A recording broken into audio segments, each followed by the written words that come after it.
Warning: this video is for entertainment purposes only. Please contact your local municipalities as well as a trade professional or general contractor before starting any do-it-yourself project.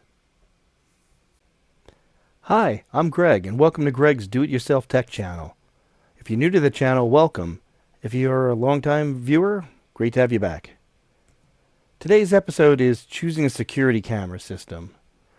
And this is probably one of the biggest topics I get from people all the time. You know, everyone has their choices, whether it's Dell or Gateway for computers and what they want to do. But when it comes to cameras, this is the big thing that people aren't sure of. They don't understand the choices out there, and there's a lot of pros and cons to each different type, and we're going to go through that today. So as always, if you like this, and you like our channel, please like, subscribe, and share with your friends. If you know somebody's looking for a camera system and they're not sure what they're looking for or how to proceed, show them, share the link to the video for them so they can see the channel and help educate them on the different choices out there. We're not directly trying to sell you anything. We're just trying to educate you on the different choices and help you find the direction you want to go. All right, let's begin. So, for me, there's really three main classifications of cameras, and that's the different types of cameras and the type of systems that go with them. First one is analog and digital cameras. Those are the oldest ones out there. They've been around forever, before cameras started getting hooked up to the internet and other things. So they're the oldest style ones. They've been around a long time. Next, we have IP cameras. IP cameras are ones that can hook up to computers and to network connections and, do all sorts of things the old cameras could do, plus a whole lot more. And finally, we have cloud cameras. These are cameras that plug into the network or go over the Wi-Fi, but then they connect and configure over the internet through cloud services. Ring, Blink, Nest, and a lot of different ones you can find on Amazon.com, for example, are cloud-based cameras. So again, we'll go over these three different types. So again, first one, analog digital camera. Pros. These are typically the cheapest cameras. There's not a lot of high-end, sophisticated electronics in them. Basically, all they do is they have the sensors that create the image, a basic lens, some very basic stuff. Now, you can get these cameras that could cost a couple $1,000s, but typically you can get them as cheap as $20, $30 for cameras. So definitely the cheapest cameras out there. Typically they're compatible with existing camera system wiring. What that means is if you had an existing camera system from maybe 10, 15 years ago, the wiring will probably work fine with today's model cameras. So you can probably get an even better picture quality using the same exact cable without having to rewire. That's a big plus for people because the cost to run new cabling, especially if you have somebody else doing this for you, that can be very expensive, and a lot of time, material gets involved when you have to rewire a building. Typically, they can run the longest distance from the recorder or connection. What I mean by that is you could actually have an old style analog or even digital camera cable, which would be coax typically, RG58, RJ59, or maybe even RG6 cable. And we talked a little bit about those cables in a previous video. But you could have some of those cameras run thousands of feet away from the camera system, just one single wire run. Under the right conditions, you can get distances that far. It's the only one that can go anywhere near that. Any of the other ones, you're talking a couple 100 feet, or you have to convert to fiber optics. Next, they're the easiest to split signal to other destinations, such as a TV or a desk. And it says it may require an adapter if it's a digital format, such as TVI. What I mean by that is if you have a regular old analog camera, you can actually hook up a little Y-splitter cable and typically take the signal and move it out to another source. Like let's say you want to have a front desk monitor. It's very easy to tap that signal directly from that camera and send it somewhere else. So that's kind of a plus, that it's simple to do. Now let's talk about the cons. First, requires a recorder to record footage. These cameras are just an image. They just send an image across a wire. That's all they do. So they're not recording it. They're not saving it. You require some other device on another side of that wire to handle that. Typically what they call a DVR, digital video recorder. But there's other devices as well. Next, it requires a recorder or another device called an encoder to be seen over the internet. Again, that camera just goes over a special, I wouldn't even call it special, just a regular cable similar to that which is used for your television, and there's a signal on it. That signal can only be interpreted by a television or another device like that. It doesn't have the ability to become an internet signal, or TCP, IP, or IP signal. It just is a pure image. So you require a device called an encoder, and that's built into a camera system, but like a recorder, but basically some type of device to encode it into a format that the internet can handle. It doesn't handle it on its own. Next, requires a separate power supply. We talked about that when we showed in our last video about coax cabling, what some of those power supplies look like. We actually have it right here on the desk, and we'll show you that a little bit in a quick demonstration after this. But it requires a power supply. You can't just hook up this camera and send a video signal out and it works. It also requires a power signal. Also, the recorders tend to be more expensive due to each channel needing an encoder. Now, you can still find some cheap analog and digital camera systems out there, especially older ones that are kind of obsolete. You can still find those for dirt cheap. But on a whole, if you were looking at a brand new system and you want to compare the two, the recorders for the older style cameras are actually typically a little more expensive than the ones that are for IP cameras, because it has to encode, literally every single channel has to be encoded into a digital format. So that requires some more sophisticated electronics. Therefore, the recorder itself is a little more expensive.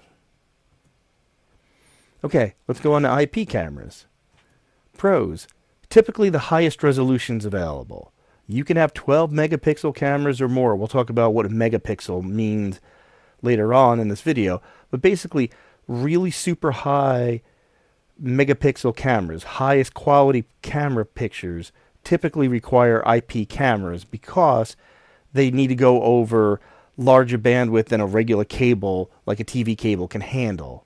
So these are your best quality. If you want super, super high quality, that's one of the pluses of an IP camera.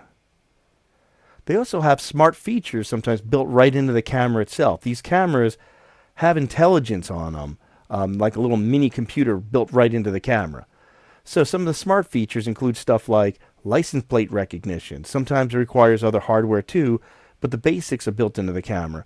Or person recognition. It'll recognize that that's not a, it's not a bee walking around the screen. That's actually a person. It can sometimes differentiate between basic motion and when it's actually a person. Availability to be viewed and monitored over the internet or network. So basically this camera is plugged into your network somewhere and you have the ability to view it remotely without, basically the camera itself typically can be configured and programmed to do that type of thing. You don't require additional hardware in most cases to do so. You plug it into the network, some basic configuring, and you can view it anywhere under the right conditions. Some models even can record directly onto the camera itself with an SD card. Typically, they're sold separately. Basically, you buy a camera, and then you have the option to add that SD card to it, and then you can literally record just by using the camera itself, no additional outside equipment required. Not every camera does that, but a lot of them do. Now for the cons of IP cameras. Requires a network recorder to record footage, unless, of course, like I said, it uses that SD card. But again, think about this. If you had a bunch of cameras, you would have to go to each individual one. So let's say you had, for example, 16 cameras. Do you want 16 individual SD cards and also have to view 16 different cameras separately? It would be a real pain in the neck. So you still require a network recorder of some sort to record the footage, or you need to buy a bunch of little SD cards. May require knowledge of network and firewalls to be viewed remotely. I said that a little backwards. It actually says on the screen, may require network and firewall knowledge to be viewed remotely. What that means is it may not just be able to go out on the internet and you could see that particular camera. Especially if you have a sophisticated network. You may require an IT consultant or somebody else to configure the ability for that camera to be seen outside. Nowadays, they're getting much easier. A lot of these cameras come with QR codes. You scan that code, and it will actually broadcast information outside. Unless your IT people are specifically blocking it, they have become easier to set up than they used to be. Next, still requires some type of power supply. Either a separate power connector, which I'll show you on one of these in a little bit, or what they call a PoE, Power over Ethernet network switch. So either which way, it still requires a power source. That's okay, but just wanted you to be aware of that fact. You can't just say, hey, I bought this thing, plug it in the network and go. Your network has to have the right type of PoE switch, and if it doesn't, and your network person doesn't want to use it, or you decide you don't want to replace your switches, then you're going to have to run special power cables to these cameras if they even have a power hookup for that type of power supply. And I'll show you all that in a little minute as well. Another thing, these cameras can get expensive due to the intelligent electronics inside of them. So again, this isn't just a camera sending out a raw video file. Raw video. It's actually taking a picture, converting it into internet protocol and streaming it out. It's actually like a streaming service and sending it out over the network to specific destinations. So there's a lot of sophistication involved. Therefore, the price of these cameras goes up. If I was comparing say a 4 megapixel TVI digital camera to a 4 megapixel IP camera, same brand, one might be in the $50 to $100 range. For the digital TVI camera, the IP equivalent camera might be $100 to $150. So it can basically double the price of the camera. Now here's the interesting thing. Think about this. What we said before. Basically, with the other ones, we had dirt cheap cameras, but a very expensive recorder. Now we have expensive cameras and a much cheaper recorder. So there's that balancing act between the two of them. What's more important, cheap cameras and an expensive recorder, or the other way around? So you're getting this kind of balancing act here, and it's all mathematics and calculations to figure out if you're good at budgeting, what's the price, who's got the better price and better quality, in between those. And really, it depends on, a lot of times it's the bundles you can find on Amazon or somewhere else that might be a cheaper price because they bundled all this stuff together. So it might be you buy 8 cameras and the recorder together and you get a way cheaper price. But basically, again, when you're looking at the whole picture, the cameras typically, when I'm looking at them one at a time, are more expensive for IP cameras. And they can, again, go up to thousands and thousands of dollars depending on the model you're looking at. Next, you're limited to the distance Ethernet can travel, typically. And I'll explain that in a second. But Ethernet cables typically have a maximum distance of 325 feet or 100 meters, or requires expensive equipment such as an Ethernet booster or fiber optic transceivers to go further. So, for example, let's say you wanted to run a camera 1,000 feet away. Every 325 feet, in theory, you would need to hook up another switch to give it another signal boost or other things. Now, there are some cameras out there now from a few manufacturers that can handle even further distances. So it doesn't hurt to look into those. But typically, if you want to go 1,000 feet, you're running 325 feet, then you have to put a booster, then another, then a booster, which is a pain, especially if you're dealing with things outdoors. The only other way around that is you can run fiber optics for miles, but then you need to hook up a transceiver on both sides, and that transceiver requires power as well. So there's pros and cons. So like, let's say you're running a camera out to a light post. You might need a separate power source in there just to power that transceiver. Not the camera, but just the fiber optic transceiver. So things get a little wackier for managing long distance runs with IP cameras. It's not impossible, and a lot of people do it, but there's some things you need to learn while you're working on that. All right, let's move on to cloud cameras. Pros. Typically, very easy setup with an app on the phone. For example, Ring, or Blink, or even Nest.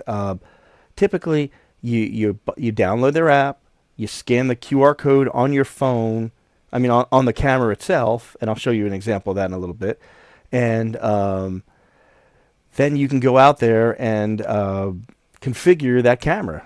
Basically, it'll ask you your Wi-Fi passwords, or users, your Wi-Fi SSID and password, or some other information to get on your network, and boom, you got a camera up and running really quickly. Easiest I have seen, I think, of all these, if you don't have technology knowledge in the background. These cameras were built from day one to be simple to configure. So they're great for that. Tend to be pretty inexpensive. These people want to sell you a nice, cheap, easy solution to your problems. So like Ring, for example. Ring doorbells were fantastic. Nobody had something like that.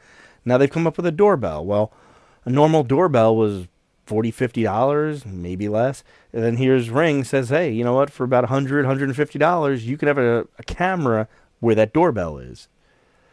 Yes, there are dirt cheap doorbells for $2 or $3, but you get the idea. Basically, they didn't want to make this thing too expensive. They just wanted to fill a niche of something that people needed.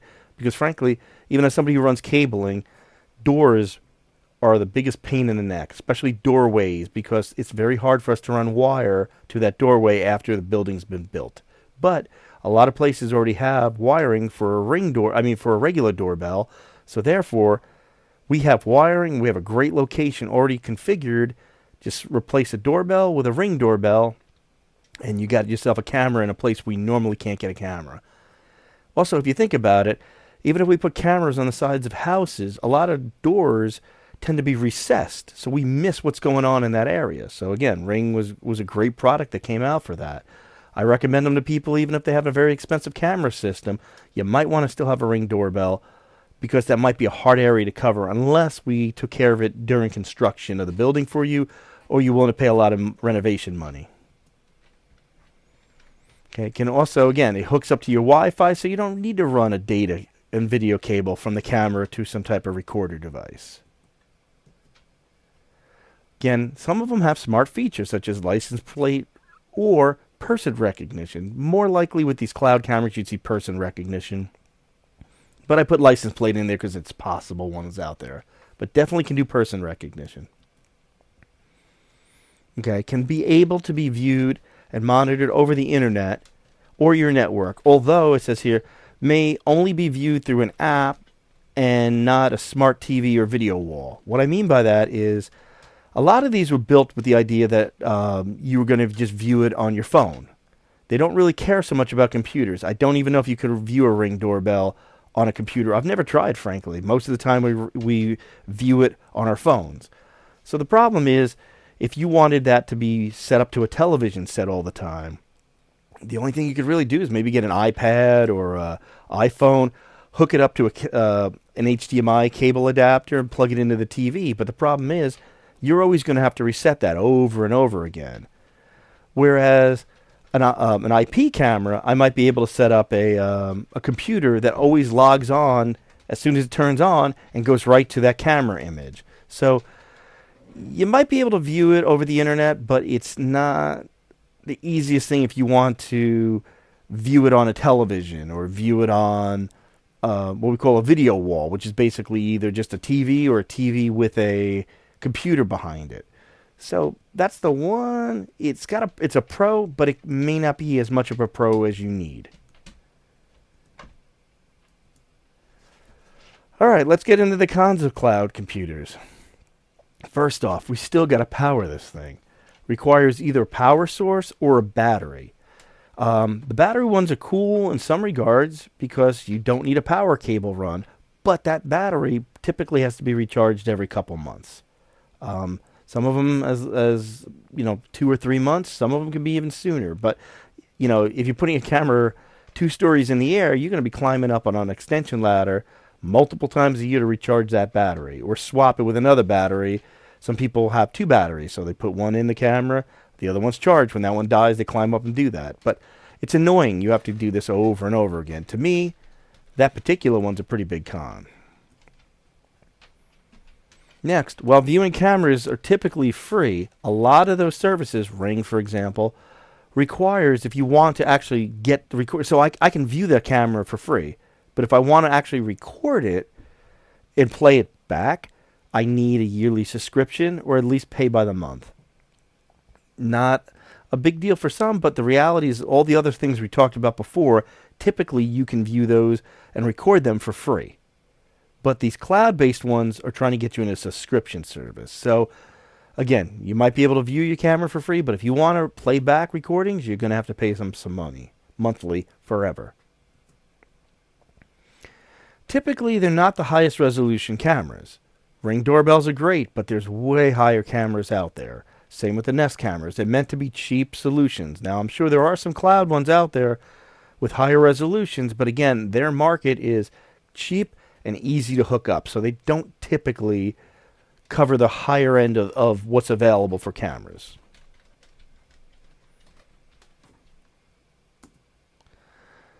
So again, this camera is going out over the internet using your Wi-Fi connection. And the problem is, let's say, for example, you put a camera outside and your Wi-Fi signal is not good outside. Well, then you're going to need a booster or another access point near that camera. So you have to make sure you have good Wi-Fi in any place you want a camera, where the other ones that are hardwired, we don't care, even if you have internet in that area at all. As long as the cable can pull back to where we want it to go, it'll work fine. So that's another consideration. You know, again, like I said, if you, especially with outdoor cameras, if you have a brick building, if you can't get a good signal outside, you're going to need to boost your internet using other hardware just to get this camera to work. Here's another point, and I've seen this one a lot.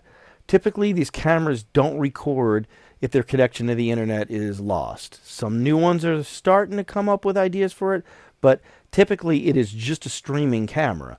So I've seen situations where the internet dropped out, they still had power, but because the internet was down, all the footage they needed for an incident was gone because it never was recorded anywhere. If I can't get to the internet, it's not going to store it and wait for the internet to come back. It's just going to keep on streaming, and either it's recorded because the internet's good or it's not. So it's something to seriously consider when you're thinking about this, especially if you live in an area where the internet has some shaky issues sometimes, is that if that internet connection drops, so you're not recording on that cloud camera. Now, that's not always the case, and some of the new ones, they have built these special local servers that you can buy to record them, but all that stuff needs to be reviewed or considered before you buy these cameras, because a lot of them, like I said, including Ring, when that internet's down, it's not recording for you.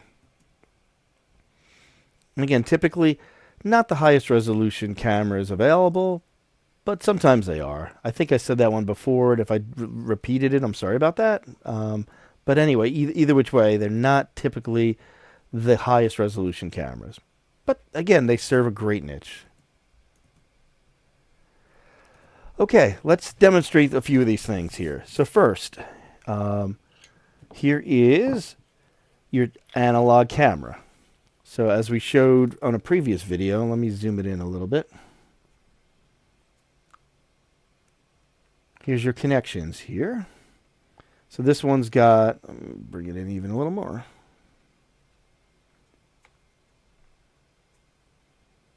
So this one's got a connection for, this is the connection for video, which is called a BNC connector. And then this one's a barrel connector, which is where we plug power in. Let's zoom it back out. And we'll show you, again, as we demonstrated in our previous video about this type of cable, basically we hook up, twist lock, and then here for power. And then typically it goes to a unit like this. This is a camera system. This is an actual DVR.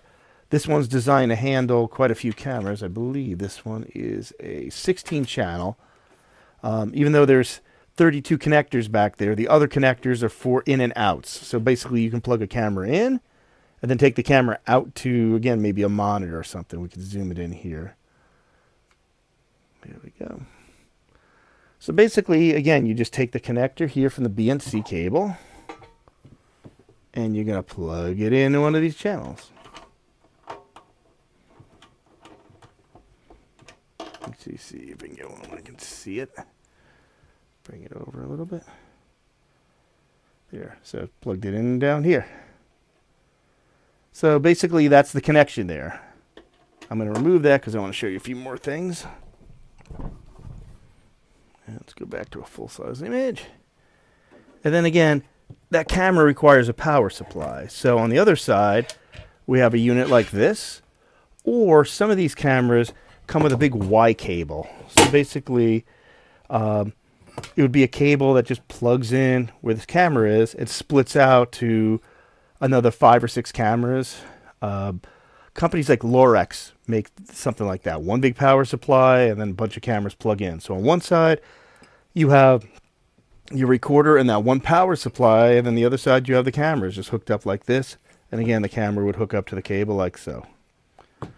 So that's what a analog or TVI camera looks like. Again, they typically have a BNC connector on them, and they have a power barrel. Okay. Next, we have IP camera. So let's zoom in on this one.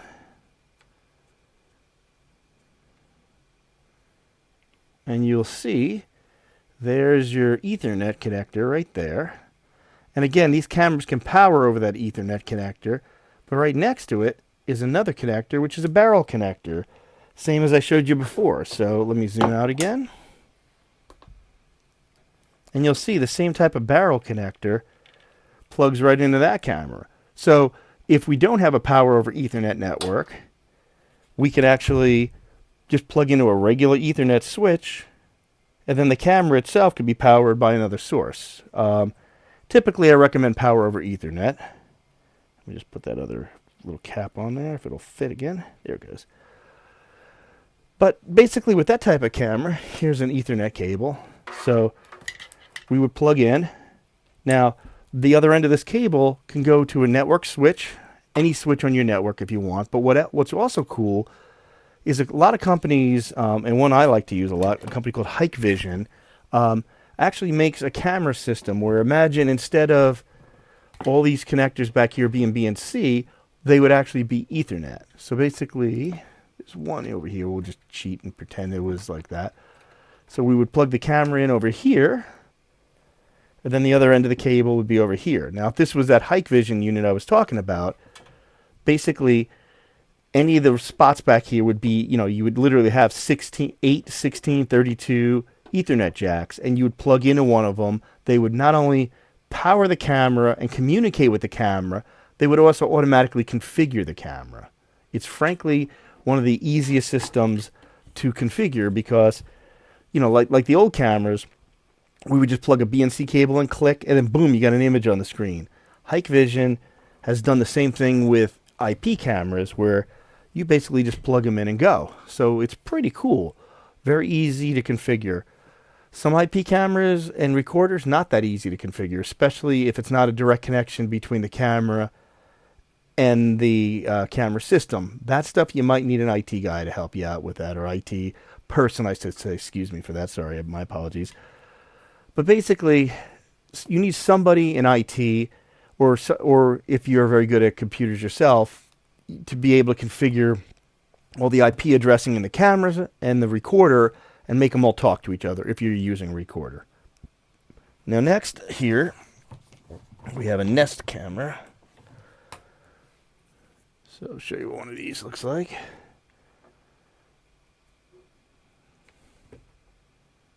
Oops, wrong way. Bring you over here. So this particular camera has a, let me see, there it is. I'm not going to zoom in directly, but right here's a QR code. So basically you scan that QR code, and then you have the camera, which will then basically, let me just zoom it out a little bit. So basically here's your camera. This particular one doesn't even have a wall mount, although I think they make a wall mount for it. Basically it just stands on a pedestal.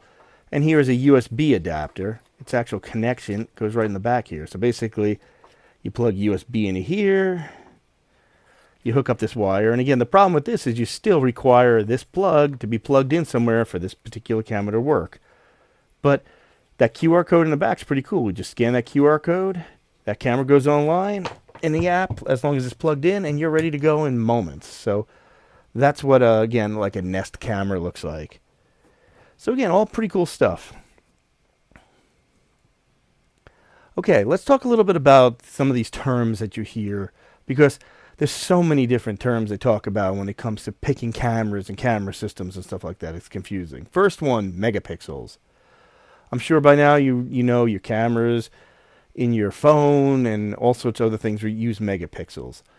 The higher the megapixels, the more pixels are actually called picture element. The more little dots that make up a picture crammed into a square space. So the more megapixels you have, the more dots there are squeezed into a small area, gives you a better picture quality.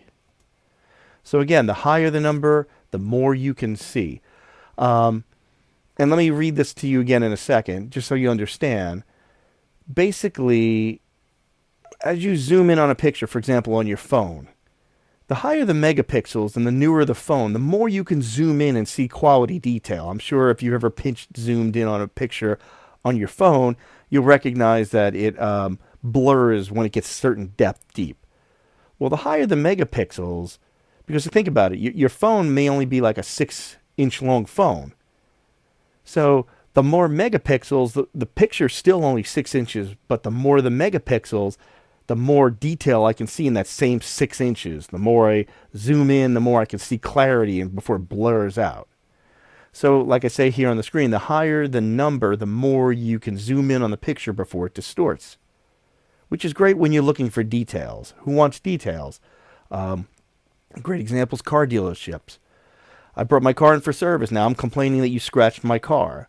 A high megapixel camera could show a car dealership proof that that car drove onto the lot already scratched and save them thousands of dollars in repair bills when they can prove that this person's lying to them. That's a great example of things. When you need detail, when you need proof, somebody says their dress was stained after you were supposed to clean it. Well, you can prove as they're handing it to you with a higher quality picture that actually it was already stained in the first place. Those are those moments where real super quality can save you from a real disaster. Higher megapixel cameras also show more areas for the same camera. So you'll see in an example I'll show you in a moment that even in the same camera in the same dimensions, if I change the resolution, the higher the resolution it's capable of, the more you see in the same area in the same time. And you'll see that in a moment.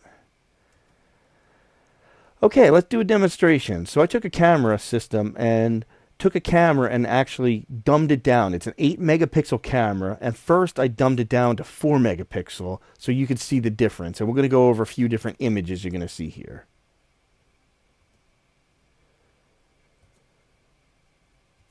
Okay, so the first one here is 4 megapixels. And in a moment we're going to zoom in on the stone over there on the brick, and let me show you something here. I'm going to switch over to laser pointer for a moment, and look, when you count it, I see 1, 2, 3, 4, 5, 6, 7, 8, 9, 10, 11 bricks, and you see over here we're at 8x. Basically what I did was I took a phone, because again this particular company's demo only allowed for an app, or it was easier for an app. So basically I'm taking a screen recording off of a phone for comparison's sake here. So here's 8 times zoom in the app. This is the maximum this camera system's app will allow on this camera at 4 megapixels. And again, I have 1, 2, 3, 4, 5, 6, 7, 8, 9, 10, 11 rows of brick. Now let's do the same one at 8 megapixel. It's exactly the same camera, just reconfigured. Okay, it's zooming in a moment, and you'll see, again, we're at, oops, there it goes. We're at 8 times zoom. So the same exact app, same exact settings, and I have 1, 2, 3, 4, 5, 6, 7, 8, 9, 10, 11, 12, 13, and if I can argue here, the bottom and top, 13.5 to 14 rows of bricks versus 11. So just switching between 4 and 8 megapixels, you can see that difference. But there's a lot more difference as well. So you're already in zooming in the exact same zoom setting. You're seeing that. But what you're also seeing is a lot more clarity. So let's look again. Here is 4 megapixel zoom. Here's 8. Let's look again. The clarity is different. The color quality is different. And look at the brick, how nice that looks. I could zoom that in even further and see even further detail where the other one's already blurring out. Then let's look at the overall picture. Here's 4 megapixel, and what you're seeing here, again, we got the laser pointer going on, the edge of a windowsill here, that's it. And over here, in this corner here, we still see trees. Let's move it up to the other picture. Now I have the entire window viewed, and you can actually start seeing the sky right here. So again, let's bounce back and forth. That's 4 megapixel. This is the same camera mounted in exactly the same spot, reconfigured to 4 megapixel. Here's 8 megapixel, same camera. So as you can see, you have better picture quality, you have better color quality, and your ability to zoom in. The higher the number, if you have the option between a 4 megapixel and an 8, and I typically, even when I deal with my clients, typically the price difference is about $50 a camera. Sometimes it's even cheaper than that. So you give them the option. Hey, you want super high quality or you just want a general picture? But when you're researching whatever system you want, consider that. Maybe that little extra money for the cameras, again, who knows what Amazon's got as a deal when you're looking, but that little extra difference might be worth it. Look at the quality, the difference in quality. So the next thing we talk about is lens size, which is measured in millimeters. Because you'll see these, they'll say it's a 2.5 or a different number. 2.8 is a common one that you see a lot of. So again, it's measured in millimeters. The lower the number means the wider picture. Higher number means narrow picture, but back objects appear closer and front items might not be there. That sounds a little confusing, but I'll give you an example in a moment. Let's do this. So here in front of me, I'm going to zoom down. And I'm going to go here. And watch my hands and watch this camera in front of me. Actually, you know what? Let's use this camera because it's a little easier to see because it's white. Okay. So when you're dealing with these numbers, the wider, the lower the number, the wider it gets. So let's say I'm over here, right? So that camera is way out there in front of me. When I get a higher number, like let's say the camera is 2.8 millimeter, right? Let's take it up to 3 point something or 4. As I get closer, I go like this. And what happens is these objects become more close, and my hands represent the area I can view. But what happens is, let's say this was something that was in the picture range. When I go like this, now it's getting cut off, and I'm only seeing a little section here. So think of your hands wide, and as you close them, this section of your hand here gets squished, right? So you don't see anything up close to you. But you'll see objects further away closer because it's the only thing that's visible. But like I said, in a situation like this, if this camera was here, the 2.8 millimeter would see it. As I go to a higher camera, this is going to get squished because anything that's not between my hands is going to get cut off. There are examples on the internet of those. I always sell 2.8 millimeter cameras typically to my clients, so I don't have any other ones to show you for example, but there are some examples on the web that will compare the different sizes. But again, the higher the number, 4, 5, 6, 7, whatever it is getting narrower, narrower, narrower. So you're seeing just a very narrow area. Maybe that's good for what you're looking for. Typically, I like wide. I can always zoom it in. So again, my final part here is typically I recommend a wider lens being like a 2.8 millimeter or lower number. So a wide angle lens. Again, the lower the number, the wider the picture. with a higher megapixel. So maybe I want a 2.8 millimeter with 8 megapixel camera because I can zoom in anyway. So I have a wide picture, but the thing I want to see, I can zoom in and capture. So I'm capturing the world. The higher those numbers, again, a more narrow picture area, I can see a little further out, but again, I'm not seeing all the stuff happening here and here, so I'm missing that. That means I need to buy another camera. But if I have wide cameras and I have high megapixels, I'm pretty much covering all my bases. You may have to play that section over a couple of times. I'll put a chapter marker so you can keep jumping back and forth to review it, but hopefully that makes sense to you. Okay, so now let's talk about camera types, because there's all sorts of different ones. First, well, let's go through them and then I'll show you examples. Bullet. Actually, no, let's just do it right now as we're doing it. Bullet camera. This is a bullet. They're big monsters. A lot of them, like this one, have actually motorized lenses. They can focus on their own. Like basically, if you zoom them in a little bit, they'll actually focus a motorized optics on their own. So pretty cool. They typically have very clear pictures. Pros and cons to them, though. The cons are the lenses tend to get fogged up a lot in the front. Sometimes they actually require little moisture packets that you have to change once in a while to keep them from fogging. Or they have a heater inside of them that can go bad over time. But they're pretty cool. Next is dome cameras. Domes, and I forgot to bring one with me. I was going to bring one for a demo, so I apologize for that. Domes are typically just a big cover over them.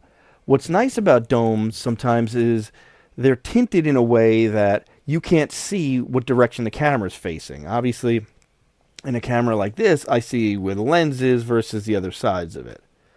On a dome, like I said, some of them have special security stuff where you can't easily see what they're seeing.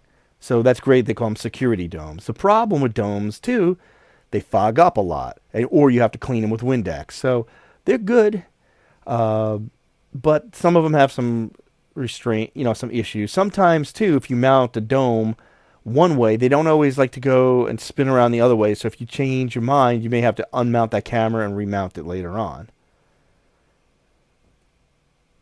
Next is turret. That's what I'm showing you here. Two of these cameras here are turret cameras, both this one and this one. They're actually become my favorite. A friend of mine who's another installer got me hooked on these a while ago. They can mount right side up, upside down, on a wall. There's usually a screw on the side somewhere that you set, and then you can just adjust the angle. Because there's not a dome or some other covering on them, the lens you're seeing here is the actual lens. They're typically waterproof. Maybe you need to clean them with Windex once in a while, but there's not a barrier between the camera and some type of shielding like a dome has, or some of the bullets that can interfere with the camera. Basically, you set these and you're good to go. So they cover the best overall areas. Next is what they call a 180 camera. So if you need to cover two sections, let's say this is the middle of a building, and you want to cover this way and this way, but you don't have maybe the ability to wire both areas or something else, what a 180 camera typically has is two of these built into a case in a way that creates a single image of both of those directions at once. So instead of having two cameras, you have one.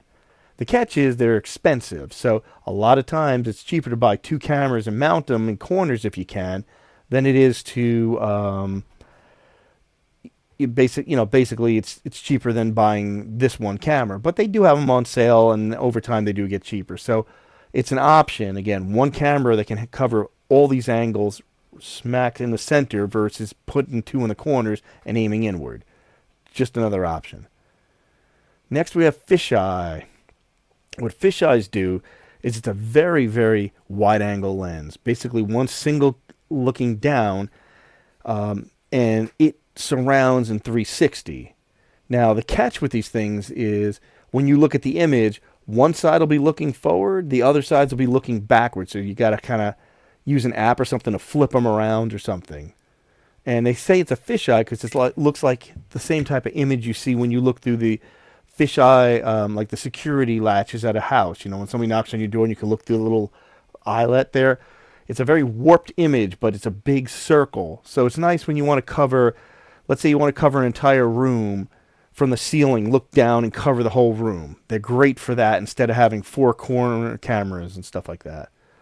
Also very expensive, typically way more expensive than buying 4 cameras. I mean, some of those fisheyes can cost $1,000, where you could cover each corner of the room for a $100 camera. So for $400 cameras, but you're not running 4 sets of wires and everything else. So there's a juggling act there. And there's definitely times when a fisheye is the best solution. But, again, look at all the pictures, look at all the different advantages. I'm just telling you about different types of cameras available.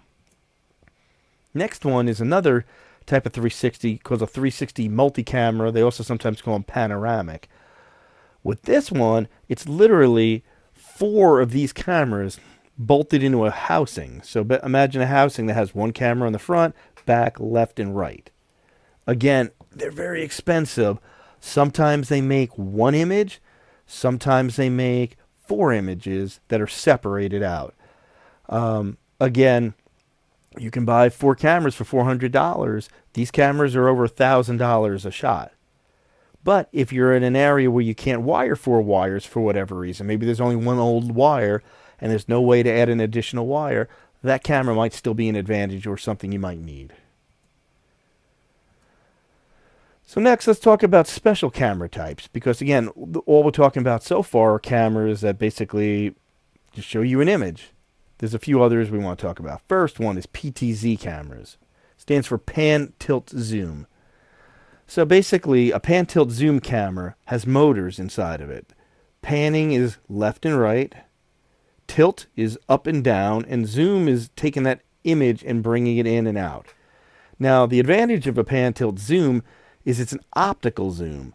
Optical zooms can go in really far, just like old binoculars or stuff like that. You can zoom in, and that's just what it sees before it sees anything else. Meaning, it took a picture of something zoomed in. Now that picture can now be digitally zoomed even further in if you need to see even closer details.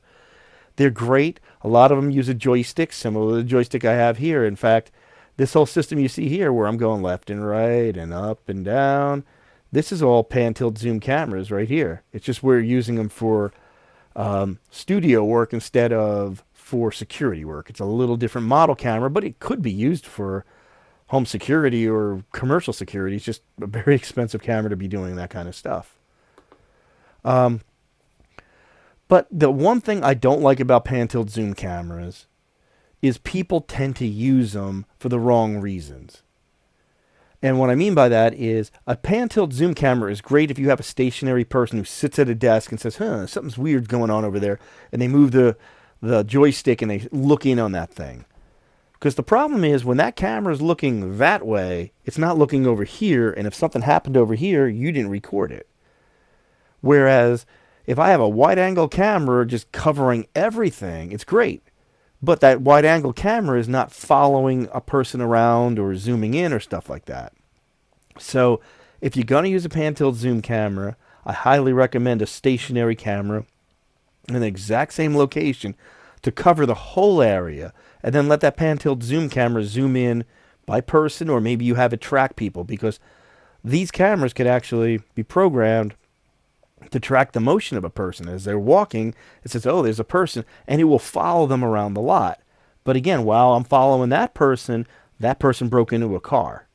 So it's better to have that camera and another one above it. In fact, some companies now make a combo camera that's a pan, tilt, zoom and a stationary camera, because they do recognize that problem. So if you think, hey, I'll just put a couple pan, tilt, zooms in and I got everything covered, well, not really, because wherever it's not looking, that's a problem. So cover it with another camera as well. Next, we have night vision. And we have a lot of different types of night vision. They have cameras now. Well, typically in the past, when a camera system went dark, so meaning it's dark outside, they would shine infrared light to light up an area. The problem with infrared light is it doesn't look good in color, so these type of cameras typically switch to black and white.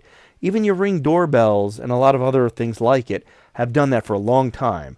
You see these little red LED lights light up around the camera, and then all of a sudden the picture goes black and white, but it can see pretty well in the dark. Now they have new camera systems that can actually see full color in the dark. So there's a lot of cool new technology coming out. Another thing that's out there is night vision, like you used to see with, like some of those movies like Predator or something, where you got these cool vision glasses that are seeing things in the dark, which I'll bring up another example in a second. But the point is, there's a lot of different night modes and night types of cameras out there. So the one that's like Predator, a lot is thermal imaging. Now, why would you want thermal imaging? Well, maybe you're looking for a heat source or something. You're living in a cold area, or there's something cold going on, and you want to see what's going on. If something heats up or triggers something, I want to see it, and that might alert somebody. Because some of these camera systems are set up, if I see something that's not normal, I'm going to send an alert. Good example, waste management companies. Nowadays, you have these lithium-ion batteries, and people throw them out in the garbage. Well, if they puncture or they get hit by sunlight the wrong way, or something else happens and they overheat, they will explode.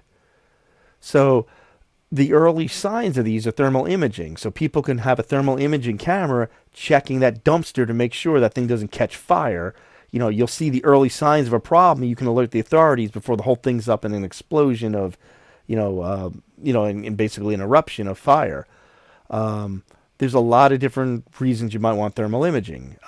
Even, let's say you work at a place that has a generator. Maybe you want to make sure that generator's not super overheating, so you put a thermal imaging camera on it. So there's a lot of cool things you can come up with why a thermal imaging camera could come in handy.